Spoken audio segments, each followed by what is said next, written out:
A'udzubillahi minasyaitonirrajim.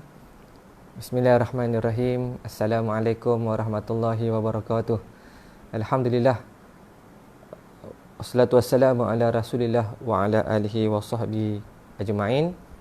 Apa khabar tuan-tuan dan puan-puan? Saya doakan kita semua dalam keadaan sihat walafiat dan diberikan kekuatan untuk kita melakukan amal kebaikan. Dan insya-Allah sebelum kita tidurlah kan, sebelum kita tidur, saya hari ini dapat satu WhatsApp berkenaan dengan satu hadis yang dikongsikan dalam grup kuliah agama. Jadi saya ucapkan terima kasih kepada sahabat yang kongsikan hadis ini, dan insya-Allah saya bacakan untuk kita mengambil pengajaran dan mengambil manfaat. Dan insya-Allah hadis ini sangat baik untuk kita baca dan kita sebarkan kepada ahli keluarga dan sahabat handai. Dia berkenaan dengan tajuknya Rasulullah SAW amat pemurah melakukan kebaikan. Tuan-tuan dan puan-puan yang dirahmati Allah sekalian, hadis daripada Ibnu Abbas radhiyallahu an. Ibnu Abbas qala kana Rasulullah sallallahu alaihi wasallam ajwadan nas bil khairi wa kana ajwada ma yakunu fi syahri Ramadan. Inna Jibril alaihi salam kana yalqahu fi kulli sanah fi Ramadan hatta yansalikha faya'ridu alaihi Rasulullah sallallahu alaihi wasallam Al-Quran fa idza laqiyah Jibril kana Rasulullah sallallahu alaihi wasallam ajwada bil khair min ar-rihil mursalah. Daripada Ibnu Abbas radhiyallahu anhu, baginda menyatakan bahawa dia berkata bahawa Rasulullah sallallahu alaihi wasallam adalah orang yang paling pemurah melakukan amal kebaikan. Maka Rasulullah ni merupakan orang yang paling pemurah melakukan pelbagai kebaikan. Kemurahan baginda sallallahu alaihi wasallam akan bertambah menjelangnya bulan Ramadan, kerana pada setiap tahun Jibril selalu menemui baginda sallallahu alaihi wasallam pada tiap-tiap malam hingga habis bulan Ramadan. Rasulullah sallallahu alaihi wasallam memperdengarkan bacaan Al-Quran kepadanya, dan malaikat Jibril menyimak. Apabila Jibril alaihissalam mendatanginya, baginda lebih banyak lagi membuat kebajikan melebihi angin yang berhembus. Hadis sahih Muslim. Merujuk kepada kitab Dar Ihya Kutub Arabiyah. Baik, pengajaran daripada hadis ini tuan-tuan dan puan-puan menunjukkan pada kita bahawa bulan Ramadan adalah kesempatan yang amat berharga untuk kita menggandakan amalan kebaikan. Dan merupakan salah satu hakikat puasa ialah sifatnya yang peribadi dan merupakan rahsia antara seorang hamba dengan penciptanya. Jadi segala kelebihan yang ada pada bulan Ramadan bukanlah bermakna kita hanya buat pada bulan ini sahaja, tetapi selepas Ramadan juga kita akan teruskan istiqamah dengan membuat amal kebaikan. Dan pada bulan Ramadan ini merupakan perangsang dan momentum untuk kita memulakan satu titik perubahan ke arah yang lebih baik. Tuan-tuan dan puan-puan, kalau kita tak mulakan sekarang, bila kita nak mula lagi? Sebab inilah masa dan peluang yang sangat berharga untuk kita rebut, walaupun dengan sikit kebaikan, mudah-mudahan dia mendapat manfaat.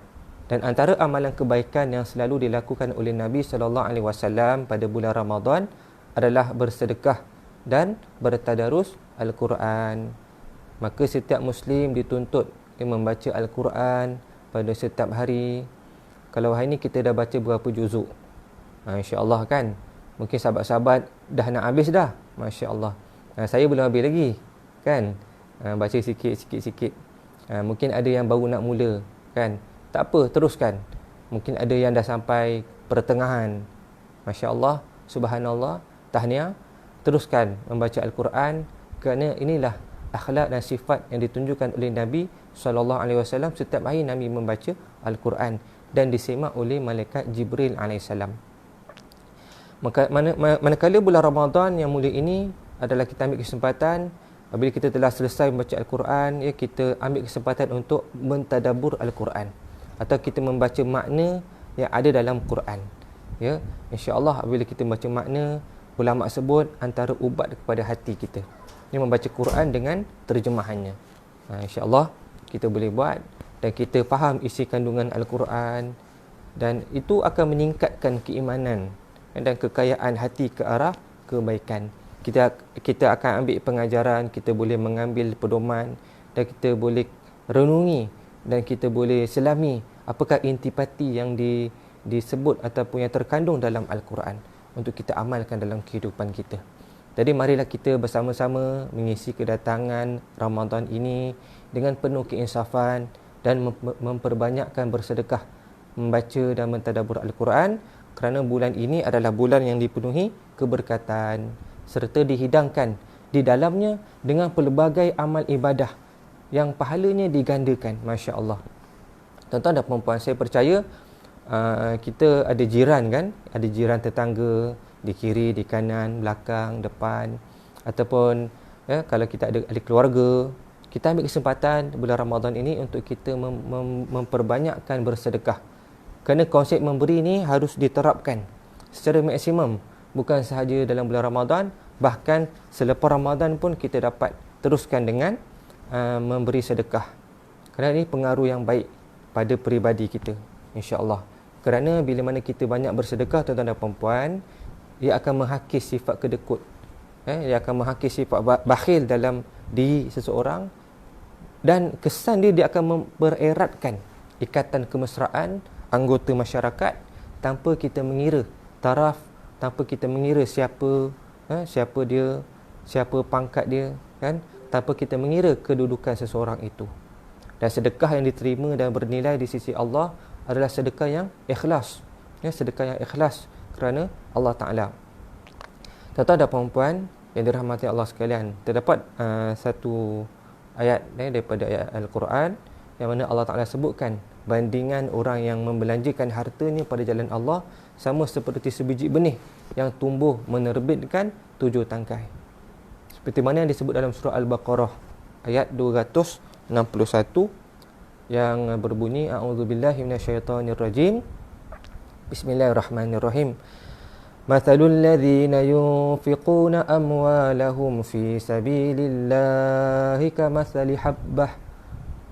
kamathali habbatin ambatat sab'a sanabila fi kulli sumbulatin mi'atu habbah wallahu yudha'ifu liman yasha' wallahu wasi'un alim. Sadaqallahul azim. Yang bermaksud bandingan, iaitu derma orang-orang yang membelanjakan hartanya pada jalan Allah Subhanahu Wa Taala ialah sama seperti sebiji benih yang tumbuh menerbitkan 7 tangkai. Masya-Allah. Ya, Allah gambarkan seperti kamasali habbah ambatat sab'a sanabil. Maka satu biji benih tu dia menerbitkan 7 tangkai.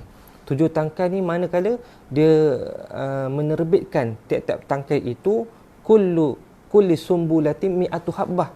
Dan tiap-tiap tangkai itu mengandungi 100 biji. Masya-Allah. Ya, wallahu yudha'ifu liman yasha'. Dan ingatlah, Allah akan melipat gandakan pahala bagi sesiapa yang dikehendakinya. Wallahu wasi'un alim. Dan Allah Maha luas rahmat, kasih sayang, kurniaannya, lagi meliputi ilmu pengetahuannya.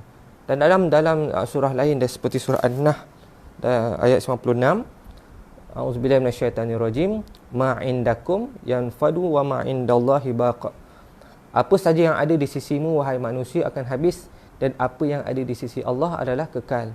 Sebab tu kita ambil kesempatan untuk kita banyakkan bersedekah, memberi dalam bulan Ramadan. Kita sedar ya, hari ini ada di kalangan masyarakat kita ada kekurangan dari segi harta, mungkin hidupnya dalam keadaan sederhana, susah.